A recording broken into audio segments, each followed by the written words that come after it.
Praise the lord, హల్లెలూయా. రోమ 12వ అధ్యాయం 12, 13, 16 వచనం వరకు చూద్దాం. నిరీక్షణ గలవారై సంతోషించుచు, శ్రమయందు ఓర్పు గలవారై, ప్రార్థనయందు పట్టుదల కలిగియుండుడి. పరిశుద్ధుల అవసరములలో పాలు పొందుచు, శ్రద్ధగా ఆతిథ్యము ఇచ్చుచుండుడి. మిమ్మును హింసించు వారిని దీవించుడి, దీవించుడి గాని శపింపవద్దు. సంతోషించు వారితో సంతోషించుడి, ఏడ్చు వారితో ఏడువుడి. ఒకనితోనొకడు మనస్సు కలిసి ఉండుడి. హెచ్చువాటి యందు మనస్సుంచక, తగ్గువాటి యందు ఆసక్తులై ఉండుడి. మీకు మీరే బుద్ధిమంతులమని అనుకొనవద్దు. ప్రైజ్ ద లార్డ్, హల్లెలూయా. కాబట్టి ఇక్కడ చూస్తూ ఉంటున్నాం, నిరీక్షణ గలవారై సంతోషించుచు శ్రమల యందు ఓర్పు కలిగి ఉండాలి. శ్రమల యందు ఓర్పు కలిగి ఉండాలి. శ్రమలో మనం భయపడకూడదు, ఎప్పుడు కూడా శ్రమలో పారిపోకూడదు. సమస్యలు వచ్చినప్పుడు దేవుని విడిచిపెట్టి పారిపోతే ఓడిపోతాం. శ్రమలో ధైర్యంగా ఉండాలి. నా దేవుడు నాకున్నాడు, ఉంటాడు తప్పక. కాబట్టి అక్కడ కూడా చూసినట్లయితే గొలియాతును చూసి దావీదు పారిపోలేదు. నువ్వు కూడా పారిపోకు. నాతోని సహోదరుడా, నీ శ్రమలో నువ్వు పారిపోకూడదు, నిలబడాలి. గొలియాతును చూసి దావీదేం భయపడ్డా? ఓ, నా దేవుడు నాకున్నాడు అని ధైర్యంగా ఉంటున్నాడు. తర్వాత నాలో ఏదో గొప్పతనం ఉందని అనలేదు ఆయన. ఏమన్నాడు అక్కడ? జీవం గల దేవుని సేవకుని పేరట నీ పైకి వస్తున్నానన్నాడు. హల్లెలూయా. దేవుడు తోడయింటే చాలు లోకాన్ని. అందుకని శిష్యులు అక్కడ అపోస్తుల కార్యములో చూసినట్లయితే పౌలు శీల ఏం చేశారు? భూలోకాన్ని తలకిందులు చేశారు. నాతోని సహోదరుడా, ప్రభుతో నువ్వు ఉంటే నువ్వు కూడా భూలోకాన్ని తలకిందులు చేయగలవు. దేవునికి విరోధంగా మారిపోతే నువ్వు తలకిందులైతావు. నువ్వు తలకిందులు చేయగలగాలంటే ప్రభుతో ఉండు, నమ్మకంగా ఉండు. శ్రమ అయినా, తర్వాత అది సంతోషమైన ఏ పరిస్థితి అయినా ప్రభుతో ఉండు, దేవునితో ఉన్నప్పుడు. అందుకని వాక్యవాళ్ళు చూసినట్లయితే, ఆది కాండములు చూసినట్లయితే దేవుడు ఏమేమి పలుకుతూ వస్తే అవన్నీ జరుగుతూ వచ్చాయి. కాబట్టి నువ్వు ప్రభుతో ఉంటే భూలోకాన్ని నువ్వు తలకిందులు చేయగలుగుతావు. లేదనుకో, దేవుని విడిచి వెళ్ళిపోతే తలకిందులైపోతావు. జాగ్రత్త నాతోని సహోదరుడా. కాబట్టి ప్రభుతో కలిసి నడవటం అనేది ప్రాముఖ్యమైంటుంది. ప్రభుతో జీవించడం అనేది చాలా ప్రాముఖ్యమైంటుంది. దేవుని యొక్క వాక్యాన్ని చదివి దాన్ని అర్థం చేసుకొని ఆ యొక్క వాక్య విధేయతలో, భయముతో, భక్తితో, ప్రభుకి ఇష్టమైన రీతిలో దేవునికి ఘనత తెచ్చేవారిగా జీవించటమే గొప్ప ధన్యత ఉంటుంది. కాబట్టి ఇక్కడ చూస్తూ ఉంటున్నాం కదా 13వ వచనంలో కూడా. అందుకని ఇక్కడ చూసిన పరిశుద్ధుల అవసరములో పాలు పొందుచు శ్రద్ధగా ఆతిథ్యము ఇచ్చుచుండుడి. పరిశుద్ధుల అవసరం తీర్చగలిగితే తీర్చాలి. అవసరత తీరుస్తూ మనం ఇంకేం చేయాలా? ఆతిథ్యము ఇచ్చుచుండుడి. ఏం చేయాలా? ఆతిథ్యం. కాబట్టి ఆతిథ్యం చేయటం కూడా చాలా ప్రాముఖ్యమైంటుంది. కాబట్టి ఒక గిన్నెడు నీళ్ళు, ఒక గ్లాస్ నీళ్ళు ఇచ్చినా ఓకే. ఎంత చిన్న చేసిన ఆతిథ్యమే. అబ్బా, మీరు పలానా రోజు ఈ టిఫిన్ పెట్టారండి, ఎంత బాగుందో, ఎంత రుచిగా ఉందో. పలానా రోజు ఇంత డబ్బులు ఇచ్చారని ఎక్కువ జ్ఞాపకం ఉండదు. ఏదైనా వస్తువు ఇస్తే, ఏదైనా తిండి పెడితే జ్ఞాపకం ఉంటుంది. ప్రైజ్ ద లార్డ్, హల్లెలూయా. కొంతమందికి స్వీట్స్ అంటే చాలా ఇష్టం. పలానా స్వీట్ అంటే అబ్బా నేను మర్చిపోలేనంటారు. కాబట్టి ఆతిథ్యము కూడా అది చాలా ప్రాధాన్యత ఉంటుంది. కాబట్టి ఈ సమయంలో చూసినట్లయితే, మిమ్మల్ని హింసించు వారిని దీవించుడి కానీ శపించకుడి. హింసించి బాధ పెట్టే వాళ్ళని దీవించమంటే, బాధ పెట్టే వాళ్ళని శపిస్తారు కానీ దీవించమంటే ఇది ఎట్లా అవుతుంది అనుకుంటారు. కానీ దేవుడు అంటే దేవుని యొక్క వాక్యం సెలవిస్తూ ఉంటుంది. పౌలు గారు ఈ మాటలన్నీ మనకు జ్ఞాపకం చేస్తూ ఉంటున్నారు. కాబట్టి మనం ఇక్కడ క్లియర్గా చూసినట్లయితే ఇది మనకు అసాధ్యము అనుకుంటాం, కానీ దేవుడు మనతో ఉంటే సాధ్యమవుతుంది. హల్లెలూయా. కాబట్టి ఇక్కడ చూడండి, మిమ్మల్ని హింసించు వారిని దీవించుడి కానీ శపింపవద్దు. మనని బాధ పెట్టే వారిని దీవించాలంట. వారు బాగుండాలని కోరుకోవాలి. వాళ్ళు ఇట్లయిపోయి అట్లయిపోయి మమ్మల్ని బాధ పెట్టారు, ఇట్లా కావాలి, వాళ్ళకి అట్లా కావాలని మనుషుల స్వభావం ఈ రకంగా ఉంటుంది. కానీ ఇక్కడ చూసినట్లయితే మమ్మల్ని బాధ పెట్టే వారిని కూడా దీవించాలి. గాడ్ బ్లెస్ యూ, ప్రభు మిమ్మల్ని దీవించునుగా అనే దమ్ము, ధైర్యం మనలో ఉండటం ఇది చాలా ప్రాముఖ్యమైనది. కాబట్టి ఇక్కడ చూసినట్లయితే సంతోషించు వానితో సంతోషించుడి, ఏడ్చు వారితో ఏడువుడి, ఒకరితో ఒకడు మనస్సు కలిసి ఉండుడి. ఒకరితో ఒకడు ఎట్లా మనస్సు కలిసి, విరోధంగా లేకపోతే మనసులో ఏదో పెట్టుకోవటం, కుళ్ళు కుతంత్రాలు ఏదో పెట్టుకోవటం కాదు. అది యథార్థంగా ఉండటం అనేది చాలా ప్రాముఖ్యమైనది. అందుకని మన వాక్యాలు చూసినట్లయితే మనుషులందరినీ దేవుడు యథార్థవంతులుగా సృజించను, కానీ ప్రజలందరూ వివిధమైన తంత్రములు కల్పించుకొనిరి. కాబట్టి వివిధంగా కాదు. చిన్నపిల్లలు అప్పుడు ఎంత ప్రేమతో ఉంటారు, ఎంత యథార్థంగా ఉంటారు. అదే మనస్సు కలిగి ఉండటం ప్రాముఖ్యమైనది. కాబట్టి ఇక్కడ చూసినట్లయితే మనం సంతోషించే వారితో సంతోషించాలా, ఏడ్చే వారితో ఏడవాలి. ఒకరితో ఒకడు మనస్సు కలిగి ఉండుడి, హెచ్చరించు వాటి యందు మనస్సు ఉంచక తగ్గు వాటి యందు ఆసక్తులై ఉండుడి. మీకు మీరే బుద్ధిమంతులని అనుకోవద్దు. మనకు మనమే బుద్ధిమంతులమండి, మేము చాలా బుద్ధిమంతులం అంటారు. మనం అట్లా అనుకోకూడదని చెప్తుంది. మనకు మనం మంచోళ్ళని కాదు. బుద్ధిమంతులు మంచోళ్ళు కాదు. ఎంతో అంటే మనకు మనమే బుద్ధిమంతులు, నేను చాలా గొప్పవాడిని, మంచివాడిని అనుకోవటం కాదు. అట్లా అనుకోకూడదని చెప్తా ఉంటుంది. కాబట్టి మనని మనం తగ్గించుకొని దేవుణ్ణి హెచ్చించాలి. కాబట్టి నాతోటి సహోదరుడా, మనం ఇక్కడ చూసిన తగ్గు వాటి యందు ఆసక్తులై ఉండుడి. తగ్గు వాటి యందు ఆసక్తి, తగ్గింపులో ఆసక్తి కలిగి ఉండటం ఇది చాలా ప్రాముఖ్యమైనది. తర్వాత ఇక చూసినట్లయితే 17-18 వచనం చూద్దాం. కీడుకు ప్రతి కీడెవనికిని చేయవద్దు, మనుషులందరి దృష్టికి యోగ్యమైన వాటిని గూర్చి ఆలోచన కలిగి ఉండుడి. కాబట్టి ఇక చూస్తూ ఉంటున్నాం, కీడుకు ప్రతి కీడు ఎవనికిని చేయవద్దు. కీడుకు కీడు. అందుకని చూసినట్లయితే పాత నియమాలు పంటికి పన్ను కంటికి కన్ను అన్నట్టు, దేనికి అది కాదు. కాబట్టి ఇక్కడ చూసినట్లయితే మనం కీడుకు ప్రతి కీడు ఎవనికి కూడా చేయవద్దు. మనుషులందరి దృష్టికి యోగ్యమైన వాటిని గూర్చి ఆలోచన కలిగి ఉండుడి. కీడు చేయకూడదు. చాలాసార్లు నన్ను ఇట్లా నష్టపరిచాడు కనుక వాళ్ళు కూడా నష్టపడాలి అన్నట్లు అనుకుంటాను. కాబట్టి ఈ ఆలోచన విధానం మార్చుకోవాలి.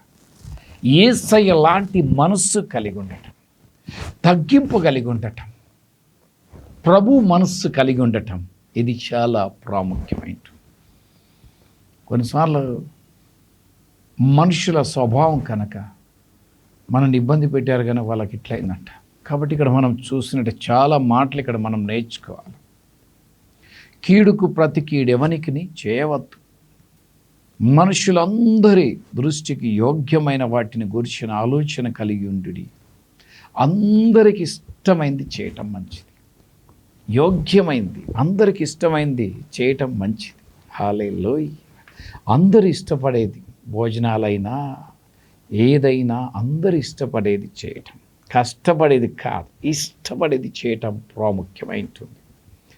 తర్వాత వచనం చూసినట్లయితే, శక్యమైతే మీ చేతనైనంత మట్టుకు సమస్త మనుషులతో సమాధానముగా ఉండుడి. ప్రియులారా, మీకు మీరే పగ తీర్చుకొనక దేవుని ఉగ్రతకు చోటీయుడి.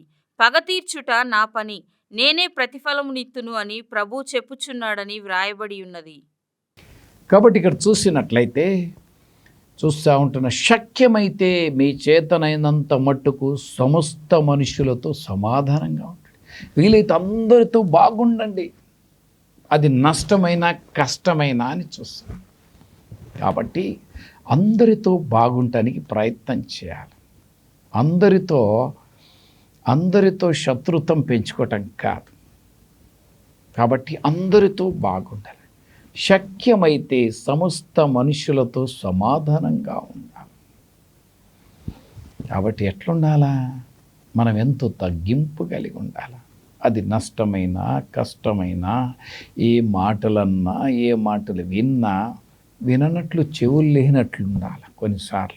కొన్నిసార్లు చూసి చూడనట్లు ఉండాలి. కాబట్టి దేవుణ్ణి బట్టి మనం తగ్గింపు కలిగి ఉండటం ఇది చాలా చాలా ప్రాముఖ్యమైనది. కాబట్టి ఈ సమయంలో చూసినట్టయితే నాతో ఈ సహోదరుడా, ప్రియులారా, మీకు మీరే పగ తీర్చుకొనక దేవుని ఉగ్రతకు చోటివ్వడి. కాబట్టి పగ తీర్చుకోవటం మన వంతు కాదు.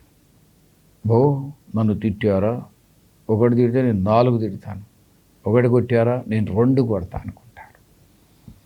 కాబట్టి పగ మనం తీర్చుకోకూడదు.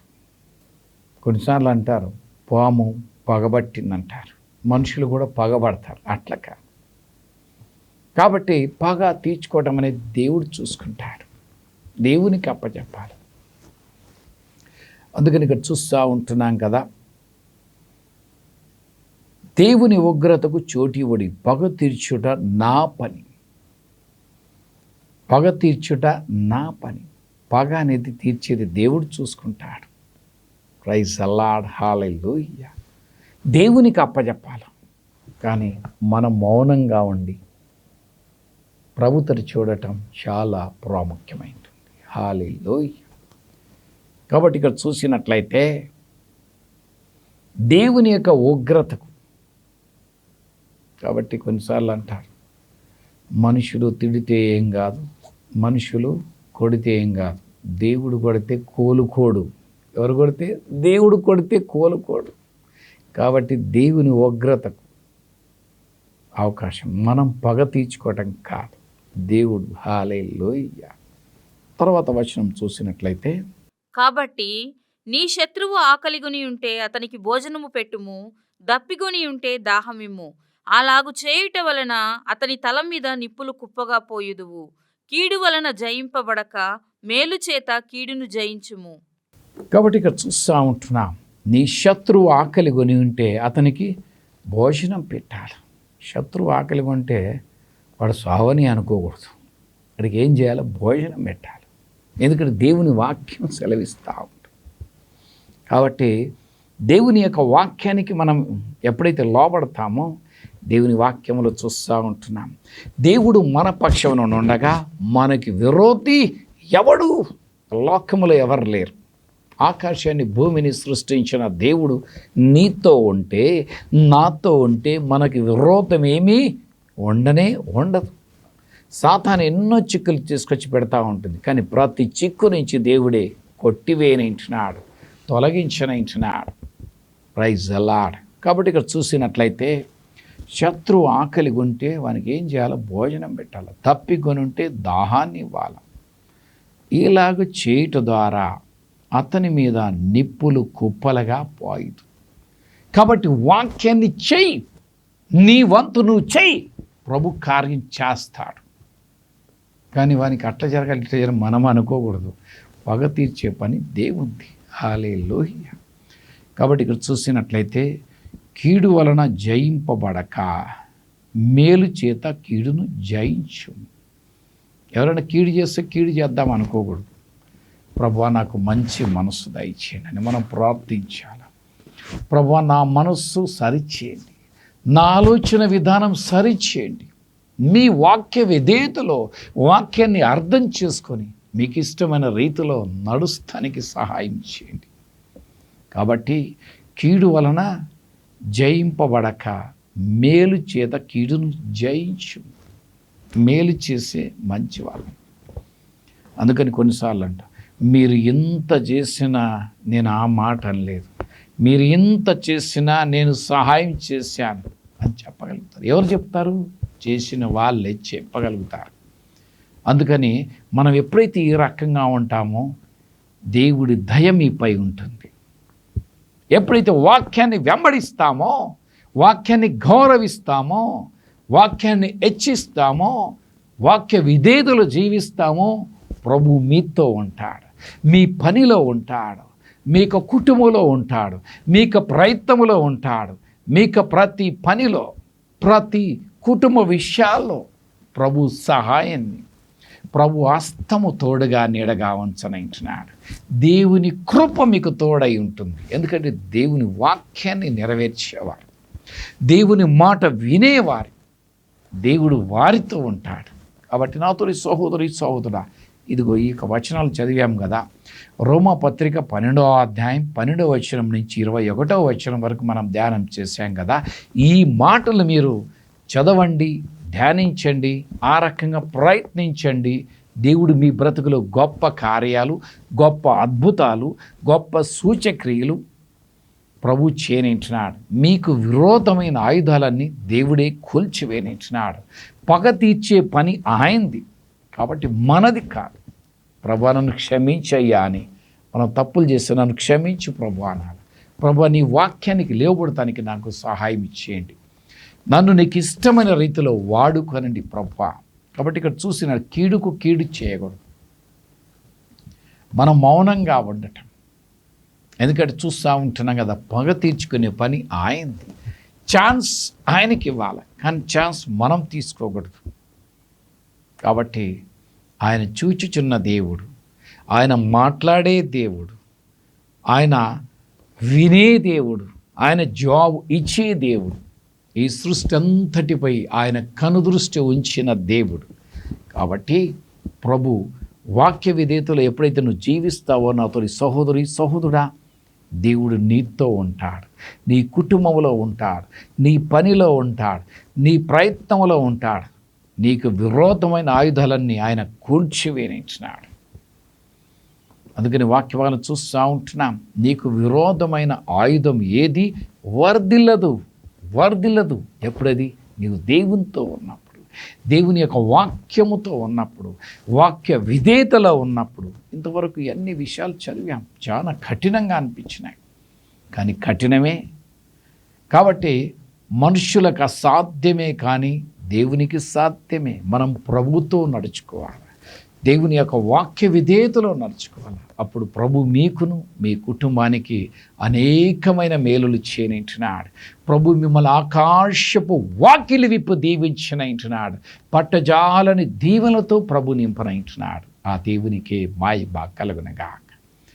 కాబట్టి ఈ సమయంలో మనం చూస్తూ ఉంటున్నాం కదా, ఇదిగో ఈ యొక్క వచనాలు, ఇది చాలా కష్టమే, కానీ మనం ప్రాక్టీస్ చేయాలి.